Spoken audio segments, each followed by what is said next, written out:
Almost all Americans remember that fateful day on November 22nd, 1963, when the 35th President of the United States, JFK, was assassinated in Dallas, Texas. The 1960s assassinations of President John F. Kennedy and Dr. Martin Luther King Jr. have spawned conspiracy theories and claims of governmental misconduct for decades. In each case, local police, federal investigators, and state and local judges have reaffirmed the findings that lone gunmen killed both Kennedy and King. But those official conclusions have left many unsatisfied. In 2017, the 45th President of the United States agreed to release top secret files, but that was not to be. More than 60 authors and investigators, including J. Robert Blakey, the chief counsel of the former House Select Committee on Assassinations, Pentagon Papers whistleblower Daniel Ellsberg, Robert McClellan, the doctor who worked on President Kennedy after his 1963 shooting in Dallas, called for new congressional investigations into the assassinations of Dr. Martin Luther King and President John F. Kennedy, saying that both these slayings were not resolved and had a disastrous impact on the course of American history. Blakey, whose high-profile investigation of the King and John F. Kennedy assassinations in 1979 determined that Kennedy was the likely victim of a conspiracy and said he remains deeply interested in the role of the CIA in the JFK case. In fact, he has a federal Freedom of Information Act lawsuit pending against the agency.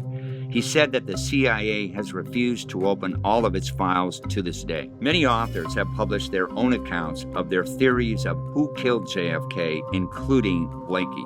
Blakey published The Plot to Kill the President in 1981. In the book, Blakey argues that Lee Harvey Oswald was involved, but believes that there was at least one gunman firing from the grassy knoll. Blakey came to the conclusion that the mafia boss Carlo Marcello organized the assassination. Anthony Summers is the author of The Kennedy Conspiracy.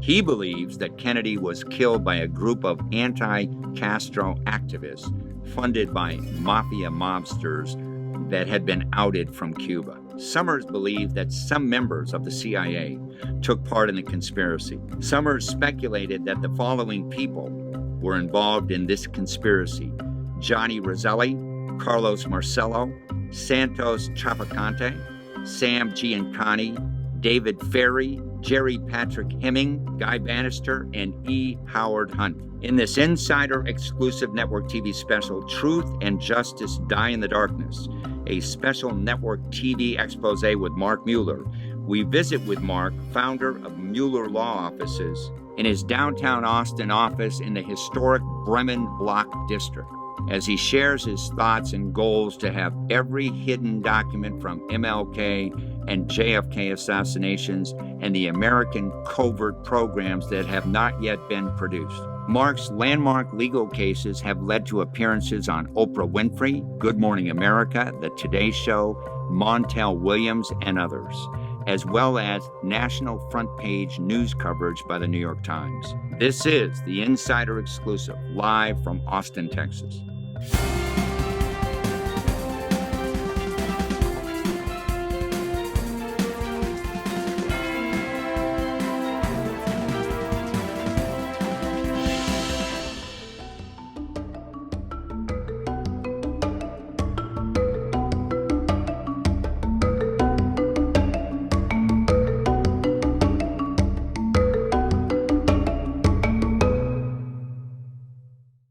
It is my great pleasure to introduce Mark Mueller to the show. Welcome to the show. Thank you, Steve. I'm glad to be here. Tell our audience a little bit about your law practice. Well, I am generally what's called a plaintiff's lawyer, and I represent people that have been injured or defrauded on various things, products liability cases, people that are injured with medical devices, prescription drugs, things like that.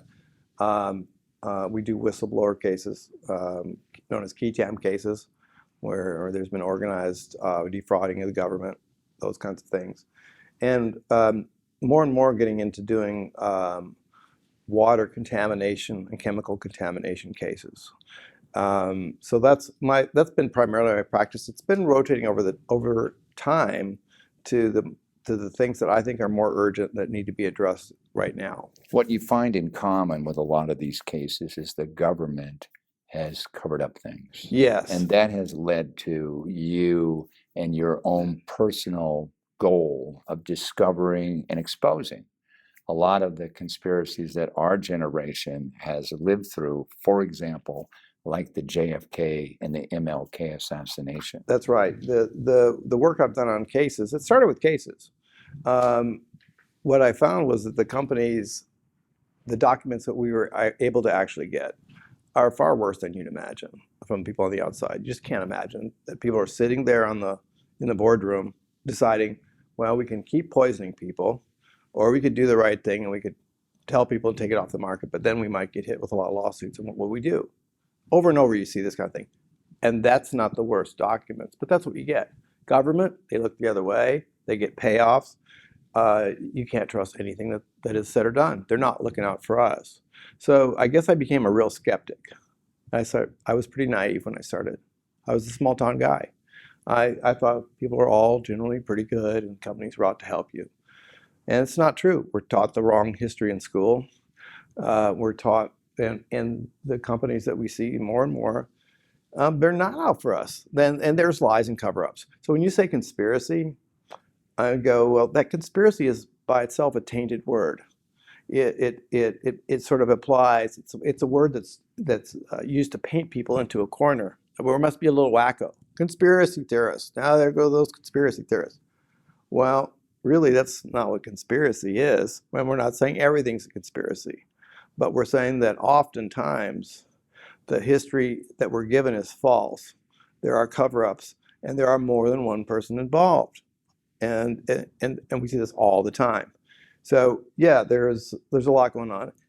I think America has a pretty big problem, to be honest with you. I think where we're at now, the law practice may not matter. I don't know that life is going to matter very, very much longer at the rate we're going. And I don't mean to be an alarmist. I don't want to be a person that's just calling, oh my God, everything horrible is happening. But because we're remarkably resilient. But America has willingly gone along with complete lies. And we've watched essentially our leaders be assassinated by our own leadership and folks around them. And it's impossible that it worked that way. But we go along with it. Every other country in the world sees through it. You go anywhere else in the world, they go, America's corrupt. Here's their game. They throw overruled rulers. They get countries in debt. They take their resources. They declare war when they want to. They make money off the wars. And basically they're a big bad wolf, and they do it because they have a huge military budget and they had superior weapons. And that's the way it is. Now, we in this country, it's the MAGA. But go back and do what?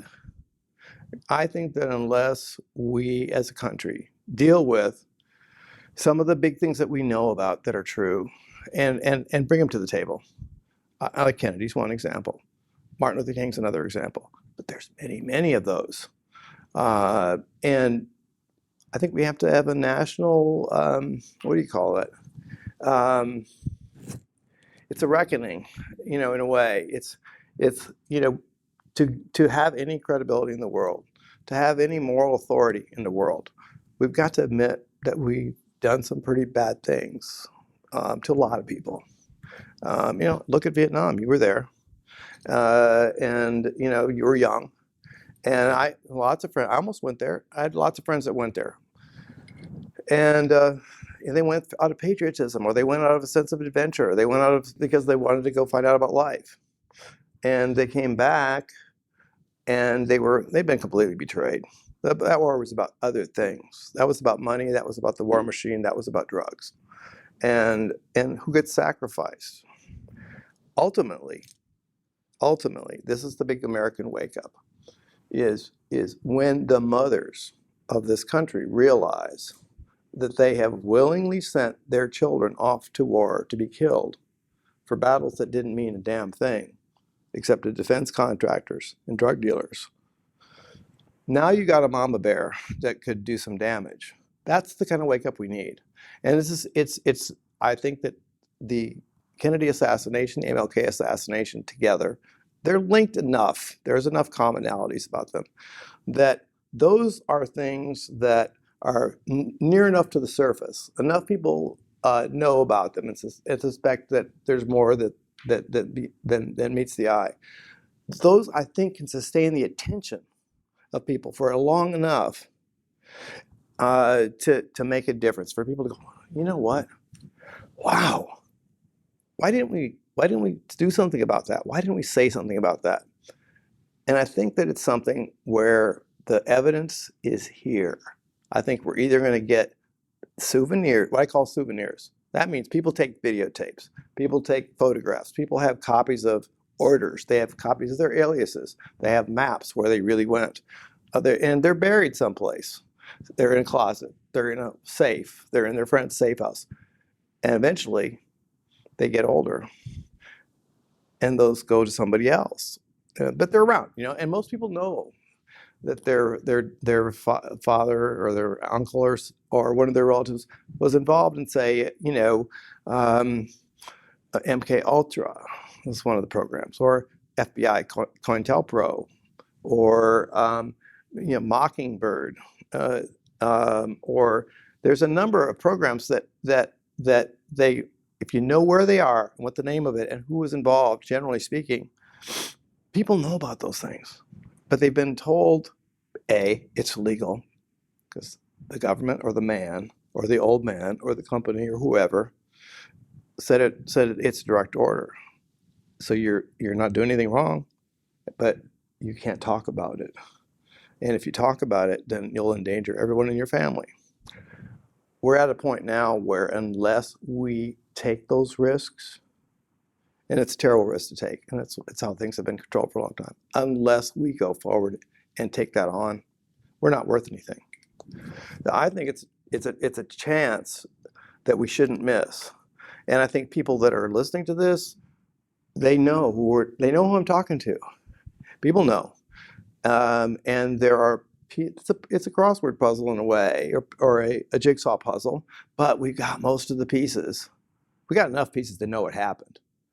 But let's have a little bit of national cleansing in a healthy way by bringing stuff forward, going, oh yeah, oh yeah, my grandfather was in that too, and I have his badge, or I have his service revolver, or I have, his camera, little spy cameras. Remember those little spy cameras? Someone got those Minoxes or whatever they were. Right. Leicas. Yes. Okay. And people, they do keep souvenirs. They keep journals. They can't help but tell their girlfriend or their boyfriend or something. Give them a little keepsake along the way. Those things are valuable. It's not just curiosity. This is the national truth. And the way we're going right now, and I don't think it's reversible by any other process other than a miracle and getting to the root and having integrity. So that's the MLK JFK. Now, if you want to talk about... Yeah, I do. Let's address JFK. And, Right. And as you well know, I've interviewed a lot of authors who are on both sides of the fence. Jerome Corsi, who says it was a conspiracy. I'm trying to think of his name, Gerald Posner. Yeah, Posner, who said, no, Oswald was the lone assassin. And multiple people, like even the doctors, that was at Parkland Hospital, who said this guy was shot twice, and he was shot once in the front, once in the back. There was no ricochet or anything like that. What are your thoughts, your educated thoughts? You've done a lot of investigation in this, and what kind of evidence points to what you're talking about? Okay, so the in terms of there being shot by Oswald and it being one bullet, ridiculous, not possible for so many different reasons. But if you just go to the basic of the how many people that they interviewed at the scene, okay, before the complete control of the information was happening. On the grassy. Right there. More people thought that the shots were coming from the grassy knoll area than any other direction, okay? Unquestionably, the forensic evidence is clear that there were shots coming from at least two places, at least two. And I think there could have been more. But it's how can you say this? The immaculate bullet theory of whatever they came, ridiculous. Oswald's theories of Oswald ordering a gun. I mean, you know this. Or supposedly a guy is going to kill the president, orders a $12 gun when you could buy it at the street corner, the same gun. Bought it from Sears and Roebuck. Yeah, this is brilliant. Like, why would you do that and put your name and your alias? I'll tell you something interesting. As you know, I was in the infantry in Vietnam. I read about that weapon. It was an Italian weapon. It was not a reliable weapon. So when I was at Dealey Plaza, they have 6 floors. They got a museum at the top, and it's all roped off. It has signs, no pictures, don't take photos, right. But I never pay attention to them. I hopped over the rope because, I hopped over the rope. I went exactly where Oswald stood and looked down and see if I could have fired a weapon, even an M14 or an M1, which I was trained on, right? And reached that target, which was only about 200 feet. And the answer is yes. But that still doesn't account for the shots coming from the front. So let's talk about that a little bit. Through all your research, there have been theories put forth who would have been responsible for killing JFK. Well, let's look at a couple of things. A, he was smart enough and bright enough to want to pull out of Vietnam. Right. That goes against the Department of Defense. Sure does. Second of all, he had the same girlfriend as a guy by the name of Sam Giancana, who was the Chicago mob boss, who Joseph Kennedy came to before the 1960 election. To get a little help. To get a little help, and said, can you swing the labor vote? And he said, yeah, I'll do a quid pro quo with you. You tell your son, Bobby Kennedy, to lay off of us, in the Kefauver hearings, right? Yes. Kennedy gets elected. Bobby Kennedy gets appointed Attorney General. Bobby Kennedy goes after him even harder. Yes. Carlos Mosellos down in New Orleans, who Bobby Kennedy, when he was Attorney General, wanted to get that guy out of the country because, hey, he controlled all of the southern, part of the United States. And they couldn't even deport him, right? For all those years. They did. You know what they did? They kidnapped him. Yes, they did. They brought him to his country, which he said he was from, Guatemala or some place like that, which was totally false, and dumped him there. Yes. He made it back to the United States, and they still couldn't get rid of him. So there were a lot of people that were angry. I heard this. And who is the team? Jimmy Hoffa. Jimmy Hoffa. Same thing. I heard that in order to get to Bobby Kennedy, the best way to do it is kill his brother. In other words, that would hurt him the most. So my question to you, I've interviewed these people, I've interviewed the authors that have done research, and I'm asking you, what do you think happened? Who do you think was involved? Well, there's several obvious ones, I think. And I've talked to a lot. I've done a lot of research, but I've also talked to a lot of people,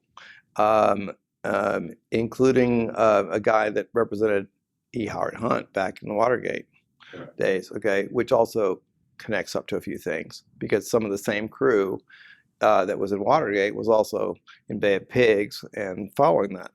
Now, who was involved? CIA involved for sure. I think they're the only ones capable of doing the logistical parts of that in terms of coordinating things. Why would they want to get rid of him? Well, let's put it this way. They were very, very powerful. They controlled their own empire. And Kennedy was a little naive enough to think that he could just tell them he was going to cut them up and break them up. Kennedy fired Dulles. He fired Dulles. Dulles' number 2 was who? Cabell? Okay. He was the brother of the mayor of Dallas at the time this happened. Just a coincidence? Maybe not. But Dulles got fired. And it was a big ego for Dulles, because Dulles was the man for a long time. And if you remember the Angleton pieces of this, right? He says, the reason I got what I got was because I agreed not to run background checks on Dulles and about 60 of his buddies. Okay? So Dulles was involved. And then they ended up on the Warren Commission. How nice. Look at all the names on there. Look at what's McCloy doing on there, by the way, right? He was, these are names that some of them I didn't even know about. But CIA is definitely involved. There is definitely, I think, a connection to the mob. Maybe more so on the cleanup of some of it, because the cleanup, there was many, many, many killings afterwards. I mean, defies the imagination how many killings there were. And a lot of them were government killings, but a lot of them were also mob cleanup killings. And that was definitely involved in this. And I'm saying I've heard the same things that you have about Chicago and New Orleans. But back to who else is involved. I think that the FBI and Hoover and Tolson were involved. Yes, I do, and that's the piece that I think has been not explored enough. Those guys were running off the books operations forever. And do you know about the Hoover, of course, denied famously that there was a mafia, and he also. But you know why, don't you? Well, yeah, he they had some things on him. A number of things. They had blackmail, but they also had him owing them because he was a regular gambler at the racetrack, and he was allowed to win, and sometimes he was allowed to lose. And when he lost, he didn't have a way to cover his debts, so he did favors for those things. That's obvious. He also didn't really pay for meals or hotels. He took a lot of trips. Who paid for those trips? Okay, when you go to Miami, we go to Florida, when you go to Havana, when you go to those places, when you go to California or Las Vegas, everything was comped by his friends. Clint Murchison and Sid Richardson, they owned the El Charro place in California. El Charro is a significant place. El Charro was a regular place where Hoover and Tolson went every summer from the late 40s or early 50s until I'd say good 10, 12 years. Now also at the El Charro, which was an interesting place. It's next to a racetrack. It was Sid Richardson and it was Clint Murchison that owned it. But who else used to go there besides Tolson and Hoover? Would go anywhere from 2 weeks to 2 months in the summer, not pay a dime.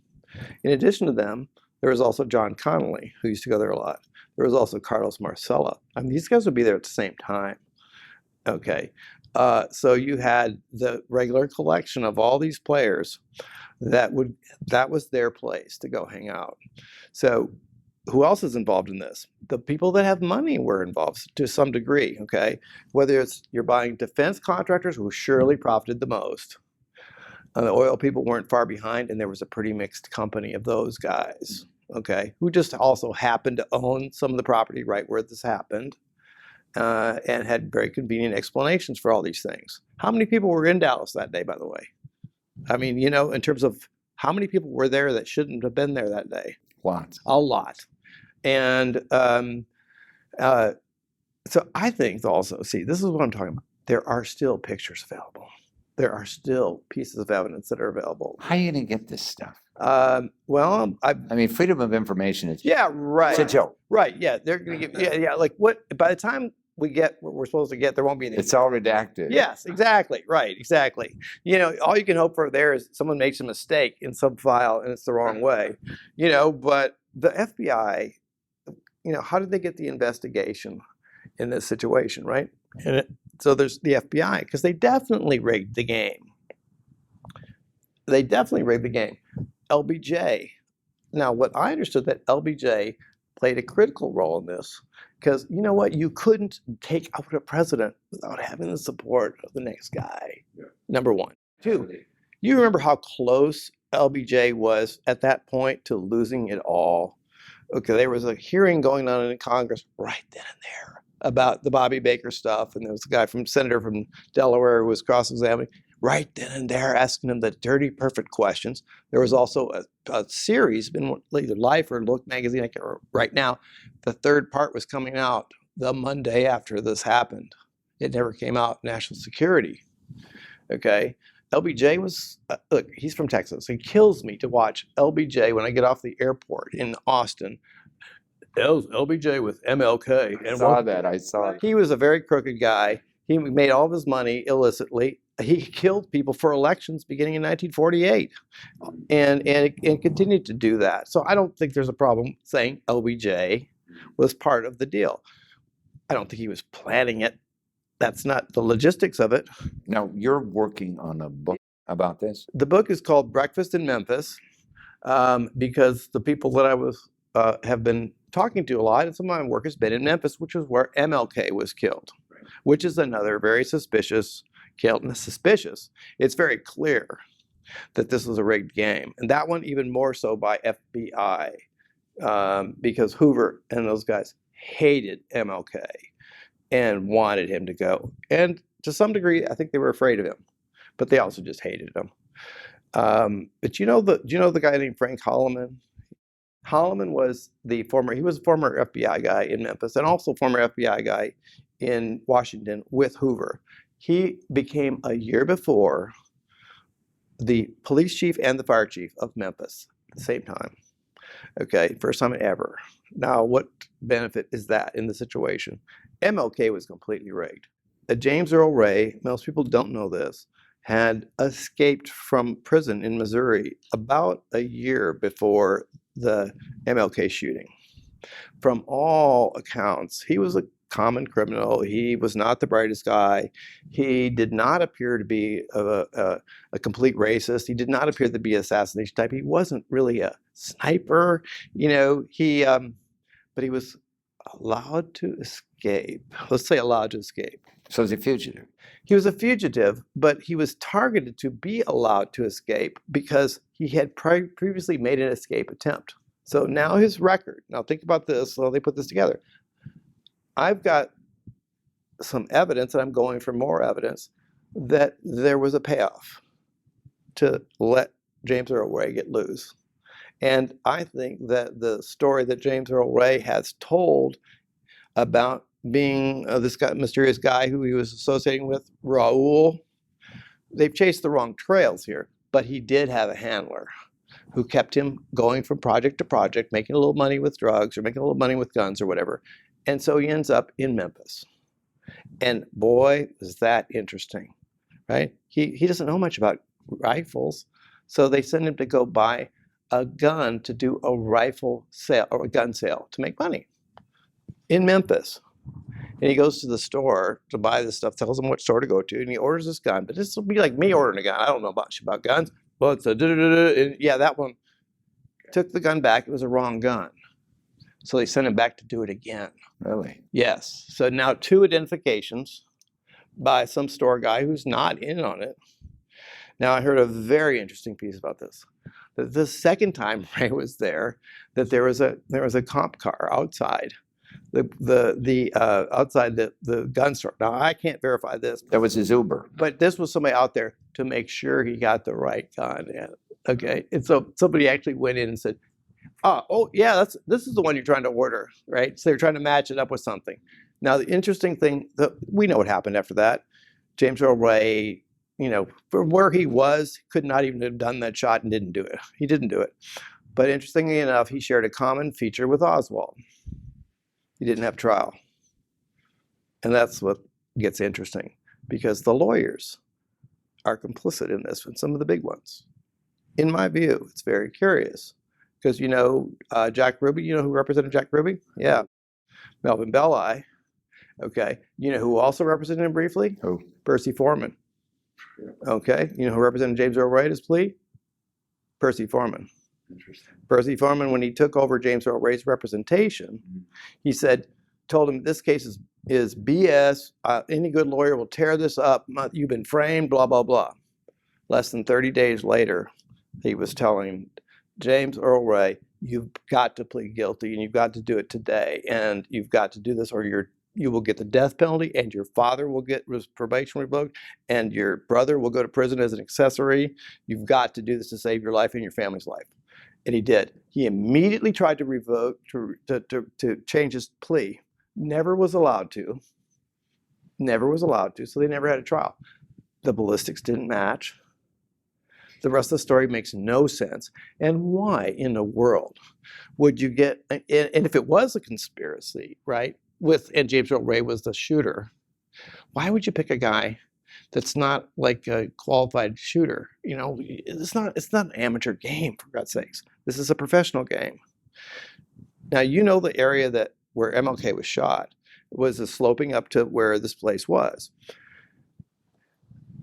The real shooter was in front of that rooming house in the dense brush, and he took one shot, and that's all he needed. That one shot, that shell, got away.